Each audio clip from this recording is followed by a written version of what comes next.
When I first moved into Maplewood Estates, I was just looking for peace and quiet, a neighborhood where I could take my morning coffee on the porch without hearing sirens or dealing with crime reports, a place where people minded their own business. But the moment I signed the papers and unpacked my boxes, I realized this wasn't just any neighborhood.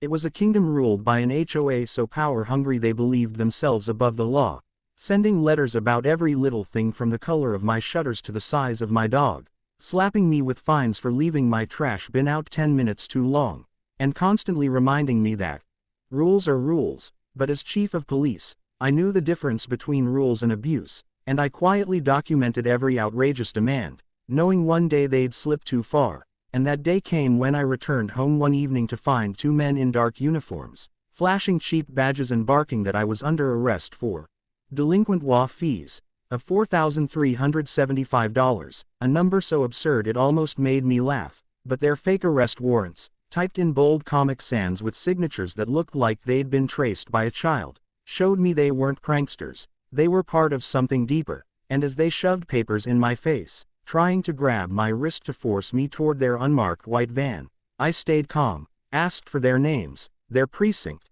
their commanding officer, questions only a real cop would think to ask, and their stumbling responses confirmed everything. These weren't officers, they were puppets sent by the HOA president, Mr.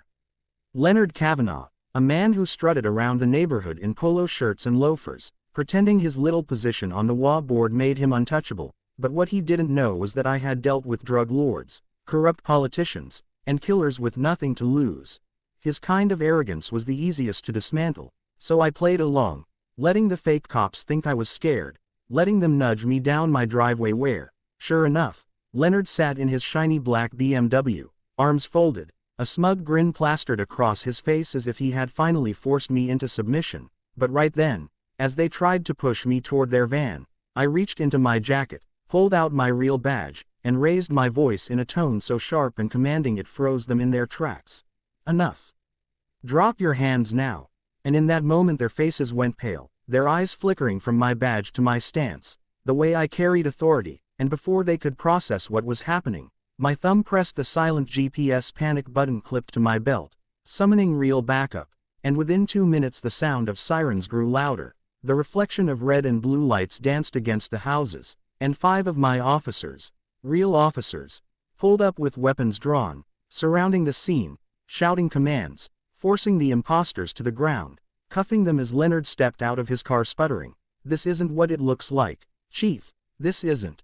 But his excuses died in his throat as my sergeant shoved him against the hood of his car, reading him his rights, and the entire neighborhood poured out of their houses, phones recording, mouths hanging open as the mighty HOA president was dragged away like the criminal he was. But the story didn't end there, because once the imposters were booked, we discovered forged documents, extortion letters, and a secret account where Leonard and his cronies had been funneling thousands from unsuspecting homeowners, threatening them with liens and fabricated violations. And when the investigation went deeper, we found he had ties to a private security outfit notorious for impersonating law enforcement, meaning his scheme wasn't just neighborhood harassment. It was organized crime, and suddenly Maplewood Estates was no longer a quiet suburban HOA but a crime scene unraveling with each piece of evidence we pulled. And though Leonard begged for leniency, claiming he was just trying to enforce the rules, I looked him dead in the eye during interrogation and reminded him that in my city, no one was above the law, not even the man who thought he owned the neighborhood. And as the court date approached and the media swarmed, I became both neighbor and protector. The quiet resident who turned out to be the chief of police who crushed an entire racket in his own backyard. And though some of the HOA board members resigned in shame, others tried to distance themselves, but their signatures were all over the fraudulent fines and letters. So one by one they, too, faced justice, until finally Maplewood Estates stood free of the tyrants who had ruled it. And as I sat on my porch one morning, coffee steaming in the cool air, I reflected on the irony that in trying to arrest me with fake officers, they had instead unmasked themselves for the entire world to see. And sometimes the ones who think they hold power are just waiting to be dismantled by the quiet neighbor they underestimated. The chief of police himself, watching, waiting, and striking when the law demanded it.